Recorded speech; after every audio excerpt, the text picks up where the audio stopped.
حضرت امام اعظم ابو حنیفہ رحمۃ اللہ تعالی علیہ، اور آپ کو جو اللہ تبارک و تعالی نے جو علم کا جو کمال عطا کیا تھا، آپ کے بارے میں آتا ہے کہ ایک شخص جو ہے حضرت امام اعظم ابو حنیفہ سے بڑی نفرت کرتا تھا، دل میں نفرت تھی۔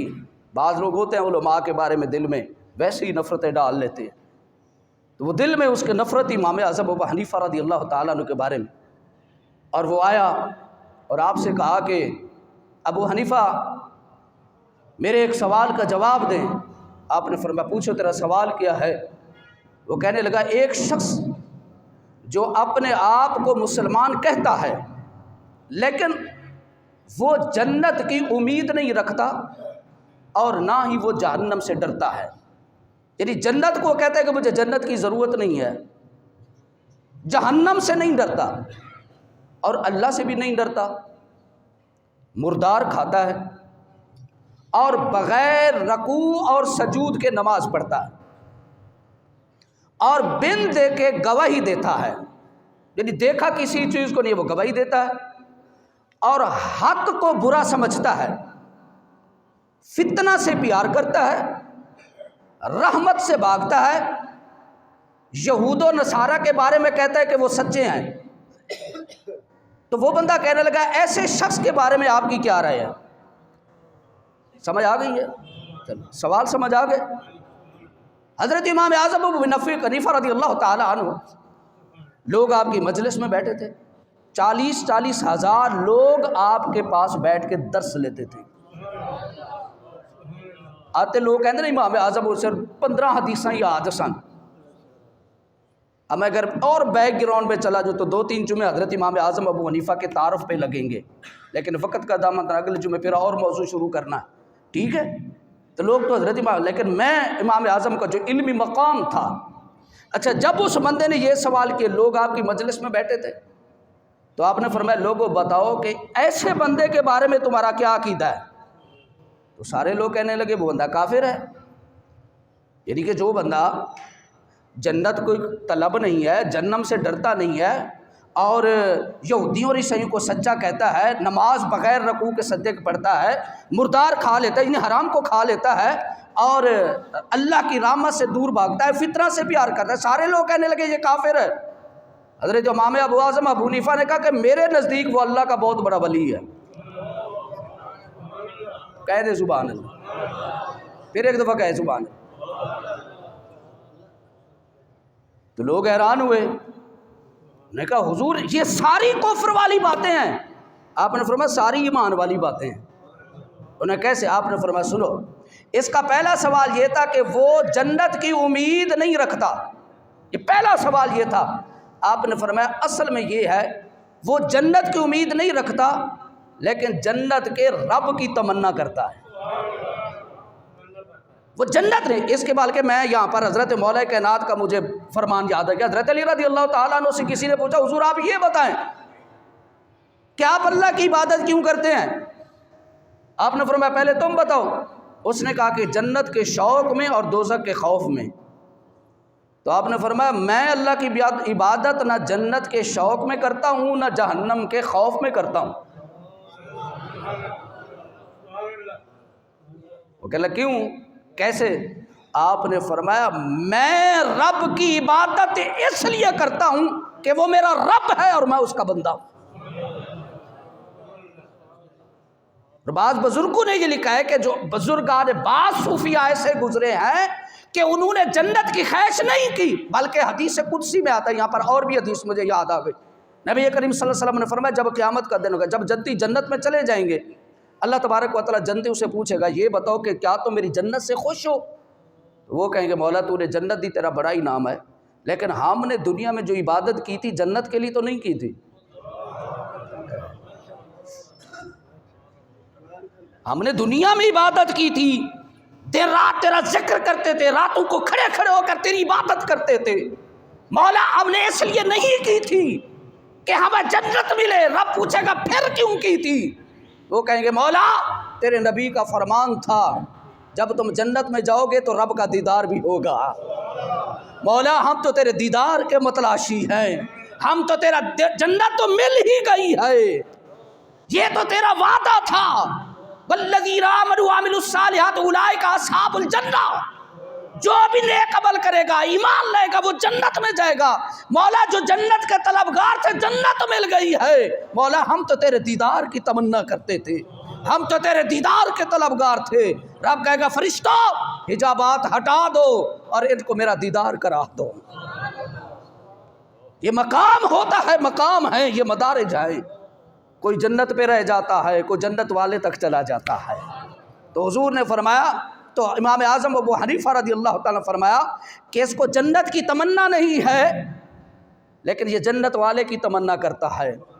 اس نے دوسرا یہ کہا تھا وہ جہنم سے نہیں ڈرتا، اس نے کہا وہ ٹھیک کہتا ہے، وہ جہنم سے نہیں ڈرتا لیکن جہنم کے خدا سے ڈرتا ہے، جہنم کے رب سے ڈرتا ہے، جہنم کے مالک سے ڈرتا ہے، جس نے جہنم بنائی ہے اس سے ڈرتا ہے۔ تو آپ نے فرمایا اس کا تیسرا سوال یہ تھا کہ وہ کہتا ہے وہ اللہ سے نہیں ڈرتا۔ فرمایا ہاں وہ اللہ سے واقعی نہیں ڈرتا۔ کہا کیوں؟ کہا اس لیے کہ اس کو پتہ ہے میرا رب کبھی ظلم کا فیصلہ نہیں کرے گا، اس لیے وہ رب سے نہیں ڈرتا۔ رب جب بھی فیصلہ کرے گا رب انصاف کا فیصلہ کرے گا، وہ نہیں ڈرتا۔ اور چوتھا اس کا سوال تھا کہ یہ مردار کھاتا ہے۔ آپ نے فرمایا یہ ٹھیک کہتا ہے۔ دو جانور ایسے ہیں جن کو بغیر ذبح کے کھایا جاتا ہے، جن کو ذبح نہیں کیا جاتا، بغیر ذبح کے کھایا جاتا ہے، ایک مچھلی اور دوسرا ٹڈی۔ اور شریعت میں یہ دونوں چیزیں حلال ہیں۔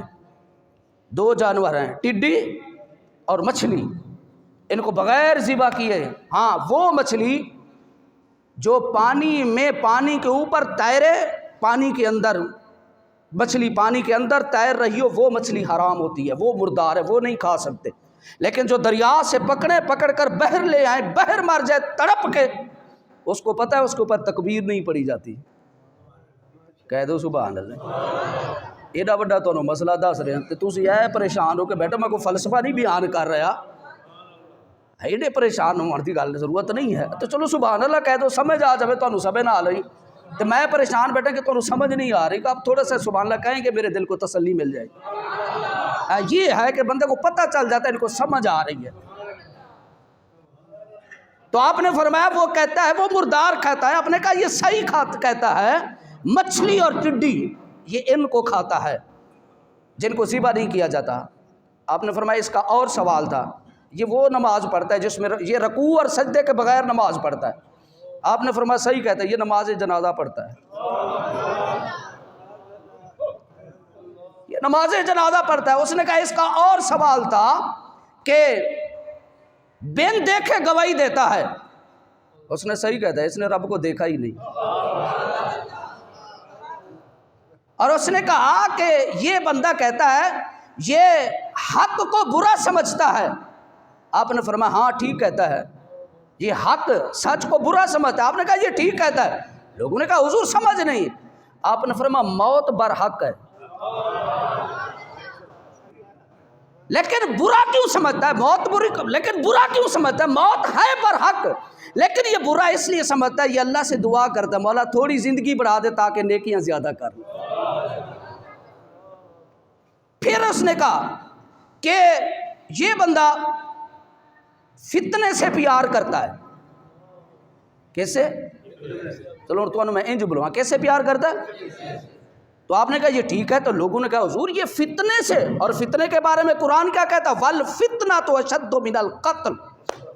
جرا فتنہ والا بندہ ہو نا، فتنہ لوگوں میں فتنہ پاوے، بہت برا بندہ، بہت ہی بدترین انسان ہے جو لوگوں میں باتیں اس لیے کرتا ہے کہ یار ادھر لا دو تو ادھر فتنہ پڑ جائے گا، ادھر لا دو فتنہ پڑ جائے گا۔ وَالْفِتْنَةُ أَشَدُّ مِنَ الْقَتْلِ۔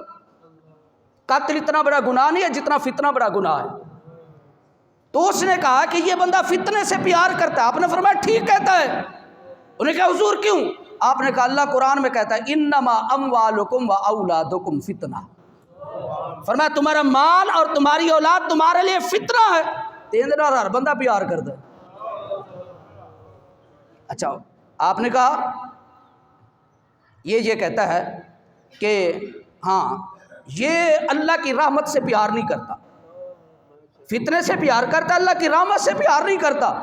آپ نے فرمایا ٹھیک کہتا ہے۔ لوگوں نے کیسے؟ آپ نے فرمایا بارش اللہ کی رحمت ہے،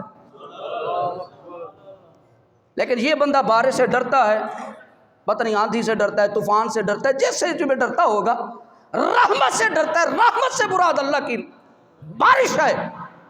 پھر اس نے کہا کہ یہ بندہ کہتا ہے کہ یہودی اور عیسائیوں کو سچا سمجھتا ہے، کہتا ہے ٹھیک ہے۔ آپ نے فرمایا واقعی یہودی اور عیسائی سچے ہیں؟ لوگوں نے کہا حضور کیسے؟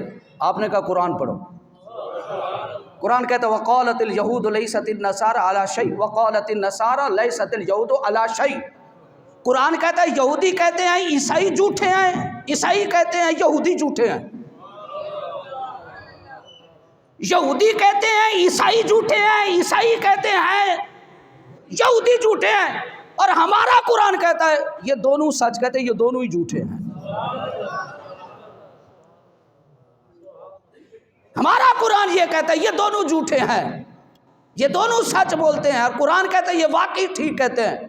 تو جب آپ نے یہ کہا، وہ بندہ کھڑا ہوا، آپ کے پیشانی کو بوسہ دیا اور کہا ابو حنیفہ میں نے سنا تھا کہ تو بڑا عالم ہے، رب نے آج تیرے سامنے مجھے سامنے یہ ثابت بھی کر دیا ہے۔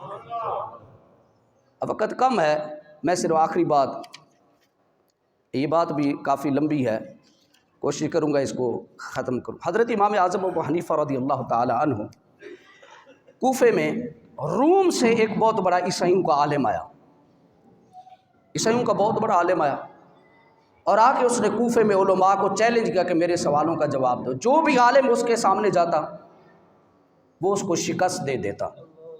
کوفے کے سارے علماء کرام شکست کھا گئے۔ اب لوگوں نے یہ فیصلہ کیا کہ اس وقت کوفے کا جو سب سے بڑا عالم تھا حضرت امام اعظم ابو حنیفہ کے استاد حضرت امام حماد رحمۃ اللہ تعالی علیہ، اور امام حماد پتہ ہے کس کے استاد ہیں، کس کے شاگرد ہیں؟ حضرت علی اور حضرت عبداللہ ابن مسعود کے۔ امام حماد رحمۃ اللہ تعالی علیہ، یہ ہسٹری کوفے کی لمبی ہے، کبھی وقت ہوا تو پھر بتاؤں گا کہ امام حماد حضرت علی کے شاگرد کیسے بنے، ٹھیک ہے، یہ کبھی اور وقت میں۔ حضرت امام حماد رحمۃ اللہ تعالی کوفے کے سب سے بڑے عالم تھے۔ مسلمانوں نے فیصلہ کیا کہ اس کا مناظرہ حضرت امام حماد سے کراتے ہیں۔ مناظرے کا وقت طے ہو گیا۔ حضرت امام حماد رحمۃ اللہ تعالی نے رات کو خواب دیکھا، اور خواب کیا دیکھتے ہیں کہ آپ دیکھتے ہیں کہ ایک خنزیر آتا ہے، سامنے ایک درخت کھڑا ہے، وہ خنزیر آتا ہے، درخت کے پتے بھی کھا جاتا ہے، پھل بھی کھا جاتا ہے، ٹہنیاں بھی کھا جاتا ہے، تنا باقی رہ جاتا ہے، درخت کا تنا باقی رہ جاتا ہے۔ تو امام حماد دیکھتے ہیں اس تنے میں سے ایک نوجوان شیر نکلتا ہے، خنزیر کو کھا جاتا ہے۔ صبح حضرت امام حماد اٹھے، بڑے پریشان تھے، ایک تو خواب نے پریشان کر دیا، اور دوسرا مناظرہ تھا، اس لیے پریشان تھے کہ اگر خدا نہ خواستہ اگر میں مناظرے میں ہار گیا تو یہ تو مسلمانوں کی بہت بڑی شرمندگی ہوگی کہ کوفے میں مجھ سے بڑا عالم بھی کوئی نہیں ہے، اور جو اس کے باقی تو جو عالم تھے سارے شکست کھا گئے۔ حضرت امام اعظم ابو حنیفہ اس وقت نوجوان تھے اور امام حماد کے شاگرد تھے۔ آج لوگ یہ کہتے ہیں جی امام اعظم ابو حنیفہ کون ہے جناب فقہ کو تدوین کرنے والا؟ حضرت امام اعظم ابو حنیفہ رضی اللہ تعالیٰ نے صبح ہوئی اپنے استاد محترم کے پاس پڑھنے کے لیے گئے، دیکھا استاد صاحب پریشان ہیں۔ آپ نے اپنے استاد سے پوچھا استاد محترم پریشانی کی وجہ کیا ہے؟ کہا ابو حنیفہ دو چیزوں نے پریشان کیا، ایک تو رات کے خواب نے اور دوسرا مناظرے نے۔ تو آپ نے کہا کہ استاد محترم خواب سنائیے، خواب کیا ہے؟ تو آپ نے فرمایا رات میں نے خنزیر دیکھا، ایک درخت ہے پتے بھی کھا گیا، ٹہنی بھی کھا گیا، پھل پتے سارا کچھ کھا گیا، تنا بچ گیا، تنے سے ایک نوجوان شیر نکلا۔ تو آپ نے فرمایا حضور اس خواب کی تعبیر میں بتاتا ہوں۔ بعض اوقات شاگرد بھی استاد سے بڑھ جاتا ہے، استاد کو فخر کرنا چاہیے کہ میرا شاگرد ہے، وہ استاد کی عزت ہوتا ہے، استاد کا وقار ہوتا ہے، استاد کی پہچان ہوتا ہے۔ تو اس نے کہا حضور میں خواب کی تعبیر بتاؤں۔ کہا بتاؤ۔ آپ نے کہا جو خنزیر دیکھا اصل میں وہ عیسائیوں کا عالم ہے۔ کہہ دو سبحان اللہ، تھوڑی تھکاوٹ ختم ہو جاوے۔ کہا جو خنزیر دیکھا وہ عیسائیوں کا عالم تھا، کہا جو پتے ٹہنیاں تھیں جو کھا گیا وہ کوفے کے عالم تھے جن کو یہ شکست دے چکا ہے۔ کہا جو تنا بچا ہے، کہا استاد محترم آپ وہ تنا ہیں، وہ آپ تنا ہیں۔ کہا وہ جو نوجوان شیر نکلا وہ کون ہے؟ کہا حضور وہ آپ کا شاگرد ابو حنیفہ ہے۔ کہا حضور بلائے اس کو، بلائے اس کو، آپ کا شاگرد جواب دے گا، آپ کو جواب دینے کی ضرورت ہی نہیں پڑے گی۔ حلالی شاگرد وہی ہوتا ہے جو استاد کی کنڈ سنانے، شاگرد وہی ہوتا ہے جو اپنے استاد کا قدر و احترام کرے۔ مجمع سج گیا، بڑا میدان لگ گیا، کیونکہ یہ وہ عالم تھا عیسائیوں کے جس نے پورے کوفہ کے علماء کو شکست دے چکی۔ لوگ اکٹھے ہو گئے، مناظرے کا وقت آ گیا۔ اب وہ جناب متکبر ہو کر مغرور بن کر ممبر پہ بیٹھ گیا، اس کے لیے کرسی لگائی گئی۔ تو اس نے کہا ہاں جی بلاؤ کون ہے میرا مقابلہ کرنے والا۔ امام اعظم ابو حنیفہ بھی 14 یا 15 سال کی عمر ہوگی میں بھی، تو آپ نے فرمایا میں تیرا مقابلہ کروں گا۔ وہ کہنا تو میرا مقابلہ کرے گا؟ اتنے بڑے بڑے علماء ٹور گئے، اپنے استاد نو لیا۔ آپ نے فرمایا پہلے شاگرد نال دا مقابلہ کرنا، استاد بعد میں آئے گا، پہلے میرے ساتھ مقابلہ کرو۔ آپ نے فرمایا بتا تیرے سوال کیا ہیں؟ اس نے کہا میرا پہلا سوال یہ ہے کہ جب کوئی چیز موجود ہو، کوئی چیز موجود ہو اس سے پہلے بھی تو کچھ ہوتا ہے۔ اصل میں اس کا سوال یہ تھا کہ تم کہتے ہو کہ اللہ، ہم کہتے ہیں ہمارا ایمان ہے کہ اللہ سے پہلے، بولو، اللہ سے پہلے کچھ نہیں ہے، اللہ سے پہلے کچھ نہیں ہے۔ اس کا سوال یہ تھا کہ تم کہتے ہو کہ اللہ سے پہلے کچھ نہیں ہے، اگر ایک چیز ہو تو اس سے پہلے کچھ نہ کچھ ہوتا ہے۔ اس نے تم کس طرح کہتے ہو اللہ سے پہلے کچھ نہیں؟ آپ نے فرمایا تمہیں گنتی آتی ہے؟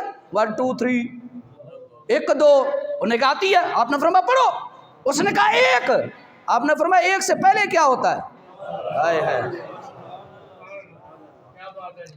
آپ نے فرمایا 1 سے، بولو یار سارے بولو نا، 1 سے پہلے کیا ہے؟ اس نے 1 سے پہلے تو کچھ نہیں ہے۔ کہا پھر اللہ بھی قل هو اللہ احد ہے، کہا اللہ سے پہلے بھی کچھ نہیں ہے۔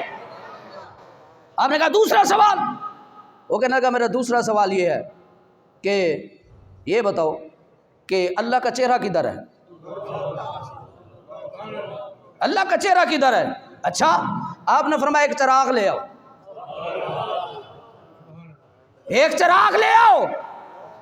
آپ نے چراغ سامنے رکھا، آپ نے فرمایا بتا اس روشنی کا منہ کدھر ہے؟ اس نے کہا روشنی تو ہر طرف پھیلی ہوئی ہے۔ آپ نے فرمایا پھر سن میرے رب کی شان ہے، فَأَيْنَمَا تُوَلُّوا فَثَمَّ وَجْهُ اللَّهِ۔ یہاں پر مجھے حدیث یاد ہے لیکن حدیث لمبی ہے، وقت ختم ہو گیا، یہ موضوع لمبا ہے، میں اس کو ختم کروں۔ یہاں پر حدیث مجھے یاد ہو پھر کبھی سنوں گا اگر موقع ملا۔ تو آپ نے فرمایا قرآن کہتا ہے فَأَيْنَمَا تُوَلُّوا فَثَمَّ وَجْهُ اللَّهِ، کہا یہ مجازی روشنی ہے۔ اللہ نور السماوات والارض مثل نورہ کمشکاۃ فیہا مصباح۔ ایڈی اچھی تو سبحان اللہ کہو نا یار۔ اللہ کہتا ہے اللہ نور السماوات والارض، اللہ زمین اور آسمان کا نور ہے۔ مثل نورہ کمشکاۃ فیہا مصباح۔ اللہ کا قرآن پڑھا کہیں سبحان اللہ۔ قرآن کہتا ہے مثل نور ہی، اللہ کے نور کی مثال ایسے جیسے چراغ ہو۔ فرمایا جب مجازی چراغ کا یہ مقام ہے کہ چراغ کی روشنی ہر طرف ہے، کہا میرا رب تو پھر حقیقی نور ہے۔ اس نے کہا کہ تیسرا سوال؟ اس نے کہا تیسرا سوال یہ ہے کہ تم کہتے کو اللہ ہے، وہ پہلا تھا ایک ہے، تم کہتے ہو کہ اللہ ہے، تو وہ کہنے لگا جو ہوتا ہے اس کا کوئی مکان بھی ہوتا ہے۔ اللہ کا تم کہتے ہو اللہ ہے، اگر ہو تو وہ کہیں تو رہتا ہے۔ تو آپ نے فرمایا اچھا۔ اس نے کہا اگر جہاں پہ رہتا ہے بتاؤ رب کہاں رہتا ہے؟ حضرت امام اعظم ابو حنیفہ نے کہا کہ ایک دودھ کا پیالہ لے آؤ. نہیں یار اچھی زبان میں مزہ نہیں آ رہا. آپ نے کہا کہ دودھ کا پیالہ لے آؤ. وہ دودھ کا پیالہ لے آئے. آپ نے فرمایا مجھے یہ بتا اس دودھ میں مکھن ہے؟ مکھن کتوں نکلتا ہے؟ کتوں نکلتا ہے؟ دہی کتوں نکلتی ہے؟ گھی کتوں نکلتا ہے؟ آپ نے فرمایا بتا اس میں مکھن ہے؟ وہ کہنے لگا ہے. آپ نے فرمایا اس میں دہی ہے؟ وہ کہنے لگا ہے. آپ نے فرمایا اس میں گھی بھی ہے؟ وہ کہنے لگا ہے. کیونکہ انکار نہیں کر سکتا. اگر کہتا کہ گھی نہیں ہے تو آپ کہتے گھی نکلتا تو یہاں سے ہے نا, مکھن نکلتا تو یہاں سے ہے نا, دہی نکلتی یہاں سے ہے, لسی یہاں سے نکلتی ہے. دودھ ایک ہے, چیزیں چار نکالتا ہے.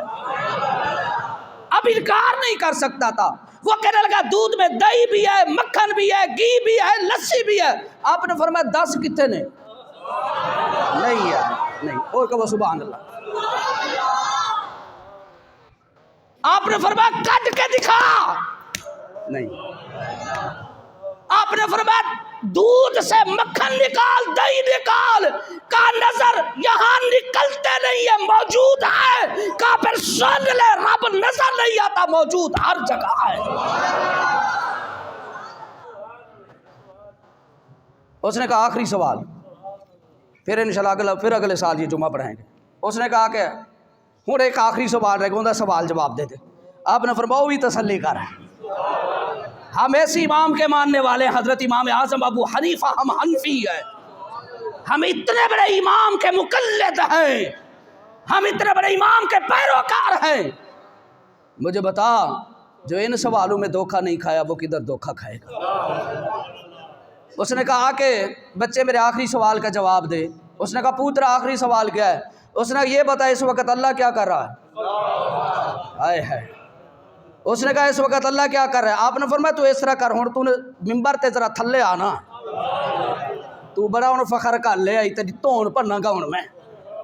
آپ نے فرمایا ذرا نیچے آ ممبر سے. جب وہ نیچے آیا حضرت امام اعظم ابو حنیفہ ممبر پر بیٹھے. توجہ ہے, حضرت امام اعظم ابو حنیفہ رضی اللہ تعالیٰ نے کہا تو نے یہ سوال کیا اس وقت رب کیا کر رہا ہے؟ آپ نے فرمایا رب تجھے ذلیل کر رہا ہے, رب مجھے عزت عطا فرما رہا ہے. رب نے تجھے ذلیل اور رسوا کر دیا, مجھے مصطفیٰ کا ممبر عطا ہو رہا ہے. حضرت امام اعظم ابو حنیفہ رضی اللہ تعالیٰ عنہ, آپ فقہ میں بھی امام ہیں, آپ حدیث میں بھی امام ہیں. 2 شعبان آپ کا یوم وصال ہے. اللہ ان کے درجات بلند فرمائے. اللہ میں عمل کی توفیق عطا فرمائے.